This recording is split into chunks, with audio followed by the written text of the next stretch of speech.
Ready? Yes, Doctor. Why don't we just fly back to Kansas?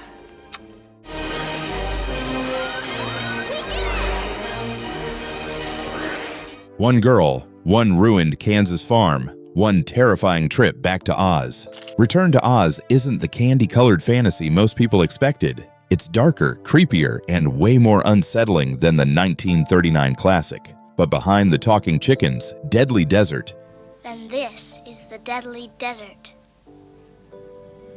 Deadly desert?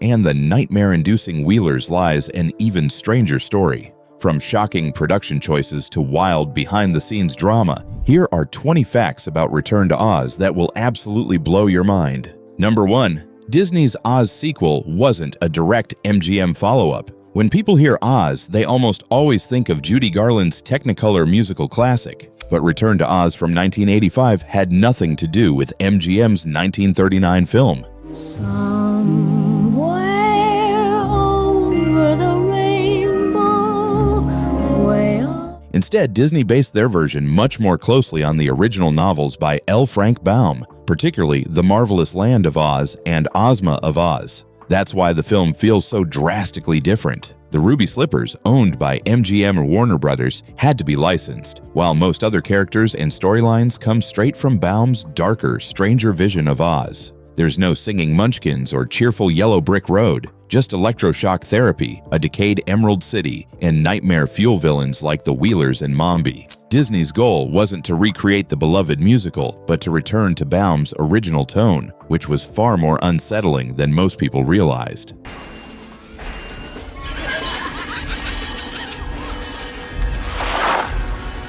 Number 2. Dorothy was cast from 1,200 girls. Finding the right actress to play Dorothy was no small task. Disney held an enormous casting search, auditioning around 1,200 girls for the role. In the end, it was 9-year-old Fairuza Balk who landed the part, making her film debut. Unlike Judy Garland's teenage portrayal in the 1939 classic, Disney wanted someone closer to Dorothy's actual age in Baum's novels, which gave the character a more vulnerable and childlike presence. Balk later said the audition process was intense and exhausting, but her natural mix of innocence and grit convinced director Walter Murch she was perfect. Today, her performance is remembered as one of the most hauntingly believable Dorothys ever put on screen.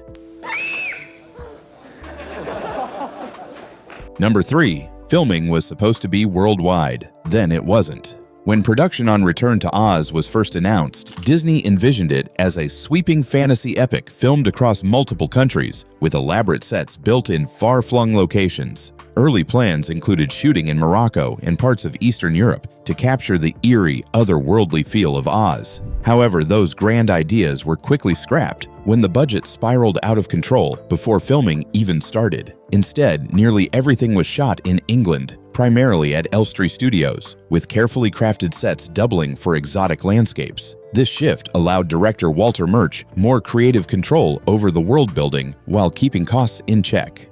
Let alone a film of that scope, because it was an expensive film. Ironically, the studio-bound production gave Oz its strange, dreamlike quality, making the movie even more unsettling than if it had gone global. Number 4. Walter Murch was fired, then saved by Lucas and Coppola. Walter Murch, the acclaimed editor behind films like Apocalypse Now and The Godfather Part 2, And editing is certainly 70%. made his directorial debut with Return to Oz. But things quickly went sideways. Only a week into production, Disney executives grew nervous about his slow pace and unusual creative choices, and they outright fired him. Until November of 2014, at which point I was fired from the film. That might have been the end of the project, except 2 of his close friends stepped in, George Lucas and Francis Ford Coppola. Both legendary filmmakers personally called Disney and vouched for Murch, insisting he be reinstated. Their influence worked, and Murch was allowed to continue, though under heavy studio supervision. Without that intervention, the darker, cult classic Return to Oz we know today may never have existed at all. If you're enjoying this so far, hit that like button and subscribe for more awesome movie facts. And tell us in the comments, what movie brings you the most nostalgia and which one should we cover next? Number 5. The ruby slippers were a production nightmare. To use Dorothy's iconic ruby slippers, Disney had to license the design from MGM. They didn't own the rights. They recreated them with hundreds of dark red crystals, using sulfuric acid and special adhesives. But under hot studio lights, the glue failed. Crystals constantly fell off. The thing we would do is that the sequins, if they had been flipped or misaligned, we would then... Crew members had to sweep up rubies after nearly every take. Since Firuza Balk and Emma Ridley, young Dorothy and Ozma, couldn't resist tapping their heels, they were required to remove the slippers between takes. The magical shimmer, added later in post-production. Despite the glamour of the hardware, behind the scenes the slippers were more glitter disaster than fairy tale accessory. Number 6. Jack Pumpkinhead was performed by a Henson. My name's Jack Pumpkinhead. Jack Pumpkinhead, one of Dorothy's most loyal companions in Return to Oz, was brought to life thanks to the Henson family's puppetry magic. The towering, spindly character was performed by Brian Henson, the son of Jim Henson, creator of The Muppets. Brian not only operated Jack's head, but also synchronized his movements to the voice provided by actor Brian Henson himself. The oversized pumpkin head had limited visibility, meaning Brian had to perform much of the role by feel, guided by monitors and rehearsals. His performance gave Jack a gentle, awkward, and childlike quality that perfectly fit the character. This role became one of Brian Henson's earliest film credits before he went on to lead the Jim Henson Company years later. Number 7. The Wheelers' leader was also the performance coordinator. The Wheelers are some of the most terrifying figures in Return to Oz. Shrill, cackling men with wheels instead of hands and feet. Their leader, played by Ponce Mar, wasn't just an actor in costume. He also worked as the film's performance coordinator, overseeing the timing and movement of the other Wheelers. Because their roles required such physically demanding stunts, like racing on all fours with heavy wheel attachments, it was crucial to have someone who understood both the performance and the logistics. Mar choreographed the chaos while performing himself, ensuring that the Wheelers came across as both bizarre and menacing. His dual role behind and in front of the camera helped turn the Wheelers into one of the movie's most unforgettable nightmares. Please, let me go! Let me go! All right, TikTok. Number 8. The hospital's electrotherapy has real-world roots. One of the darkest parts of Return to Oz comes at the beginning, when Dorothy is taken to a mental hospital to undergo electrotherapy for her stories about Oz. This wasn't just a creepy invention for the movie. Treatments like this really existed in the late 19th and early 20th centuries. Early electroshock devices were often used on patients, including children,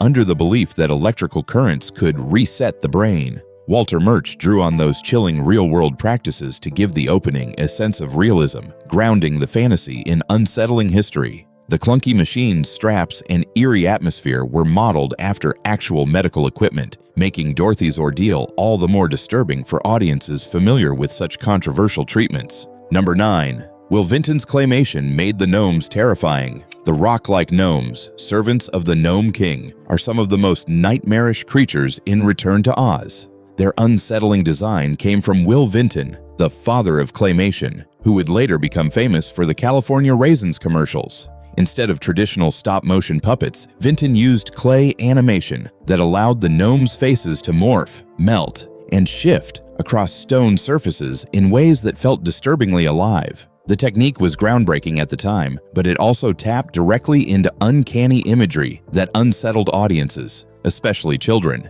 Many fans still cite the gnomes as one of the scariest parts of the film, a testament to how Vinton's claymation blurred the line between fantasy magic and nightmare fuel. Poison to gnomes. Number 10. Mombi is two book villains in one. In L. Frank Baum's original Oz books, Princess Mombi and Princess Langweadery were two completely separate characters. Mombi was an old witch who enslaved the rightful ruler of Oz, while Langweadery was a vain princess who swapped out her heads like hats. For Return to Oz, the filmmakers decided to merge the two into a single terrifying villain, played by Jean Marsh. The result is Princess Mombi, who has a collection of heads she swaps at will and the sinister personality of a power-hungry witch. This fusion created one of the film's most haunting figures, blending two already creepy concepts into one unforgettable nightmare character. Even today, Mombi is often remembered as the most terrifying part of the movie.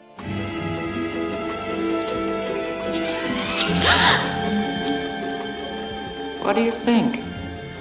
Number 11. Oz was built on 5 Elstree stages.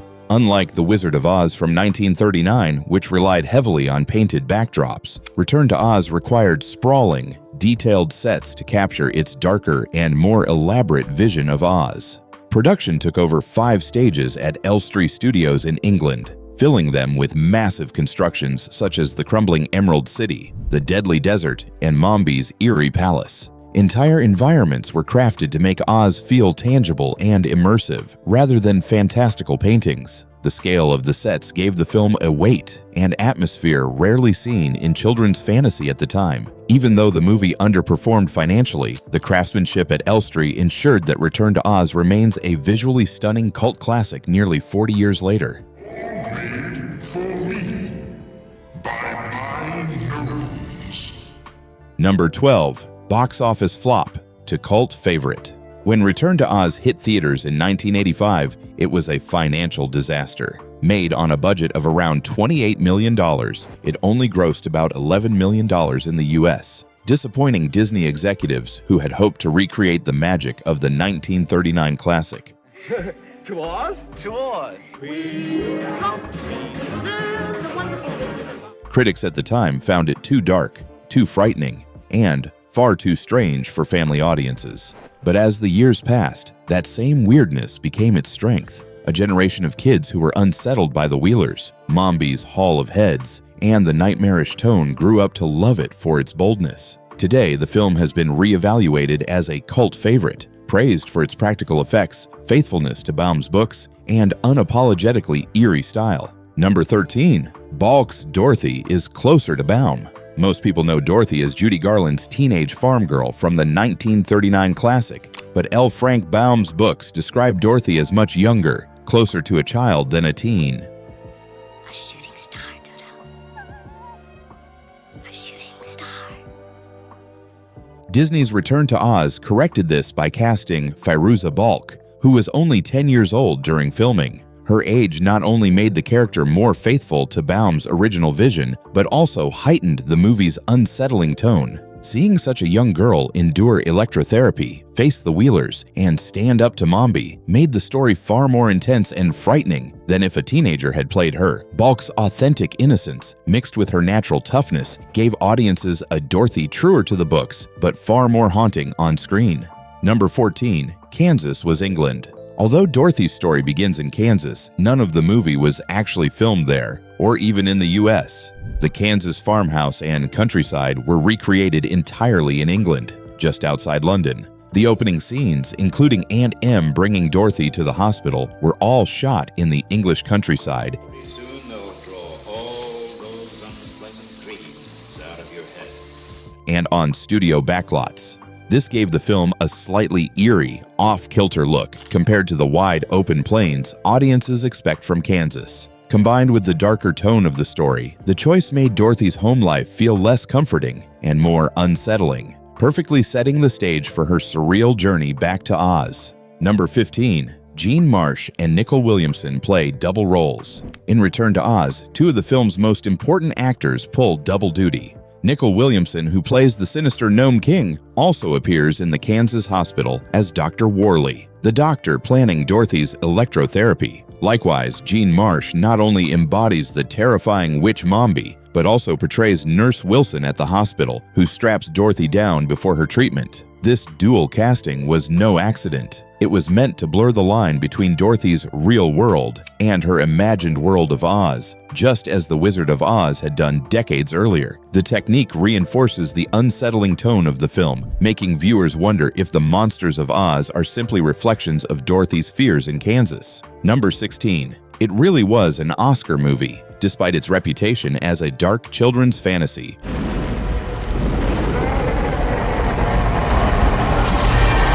Return to Oz was actually nominated for an Academy Award. The film received a nomination for Best Visual Effects in 1986, thanks to its groundbreaking use of animatronics, puppetry, and early claymation techniques that brought the Gnome King and his world to life. Though it ultimately lost to Cocoon, the recognition showed how technically impressive the movie really was, even if critics and audiences didn't embrace it at the time. Over the years, fans have come to appreciate the artistry that made it stand out, proving that Return to Oz wasn't just a forgotten sequel, it had Oscar-level craft behind it. Number 17. First Disney movie with the modern castle logo.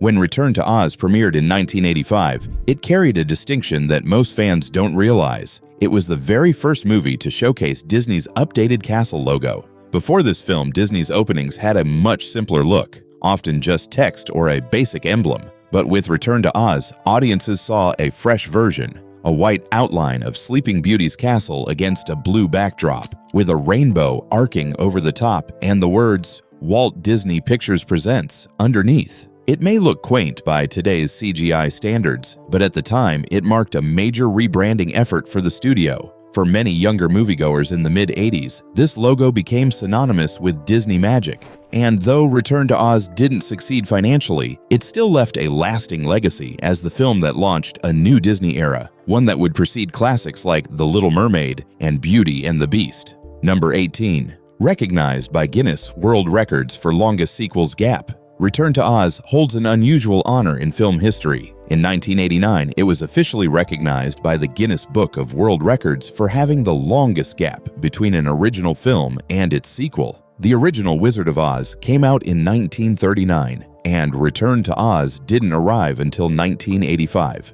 a staggering 46 years later. While the film was not a direct continuation of MGM's Technicolor classic, largely because Disney didn't have the rights to that version's specific look and songs, it was still marketed as its spiritual sequel. At the time, no other franchise had ever attempted such a wide gap between entries, making the record a quirky but fitting piece of trivia. Though other films have since challenged that record, Return to Oz still stands out as the sequel that took nearly half a century to reach audiences. Number 19. Emma Ridley's voice was dubbed by Murch's daughter. Emma Ridley, who played the mysterious Princess Ozma, looked perfect for the role with her fairy tale appearance. But her voice wasn't what director Walter Murch envisioned. Ridley spoke with a natural British accent, which clashed with the tone and style Murch wanted for Ozma. Rather than bring in another professional voice actor, Murch made a very personal choice. He had his own daughter, Beatrice Murch, dub over all of Ridley's lines in post-production. This means every time Ozma speaks in Return to Oz, audiences are actually hearing Beatrice's voice instead of Ridley's. I forgive Mombi. Dorothy has punished her by removing her magical powers. Interestingly, Ridley only found out later that her performance had been dubbed, and she was reportedly surprised by the decision. It's a strange behind-the-scenes twist that makes Ozma one of the few Disney characters voiced by the director's child. Number 20. Ozma's golden dress disappeared into the background. They reshot those scenes over and over again. The first set, I was in a gold lace dress. One of the strangest behind-the-scenes mishaps on Return to Oz came during the final reveal of Princess Ozma. In the original shoot, actress Emma Ridley wore a majestic golden gown, meant to emphasize her royal status and make her entrance feel powerful and unforgettable. But when the team reviewed the footage in the editing room, they noticed a major problem. Almost everything in the Emerald City set was already painted in shimmering golds and metallic tones. Combined with the lighting, Ozma's golden gown practically blended into the scenery. Instead of appearing regal and radiant, she looked camouflaged against the backdrop, like she was fading into the walls. The filmmakers realized this mistake long after production had wrapped, forcing an expensive reshoot months later. Ozma was then refilmed in a striking white and green gown, giving her contrast, presence, and the luminous aura she needed to stand out as the rightful ruler of Oz. And there you have it. 20 shocking facts about Return to Oz that prove this children's movie was anything but ordinary. What's happening? I was gonna ask you the same thing. From bizarre production troubles to terrifying designs that haunted a generation, Disney's darker take on Oz has earned its place as one of the strangest cult classics ever made. Which of these facts surprised you the most? Let us know in the comments. And don't forget to like, subscribe, and stay tuned for more movie secrets coming soon.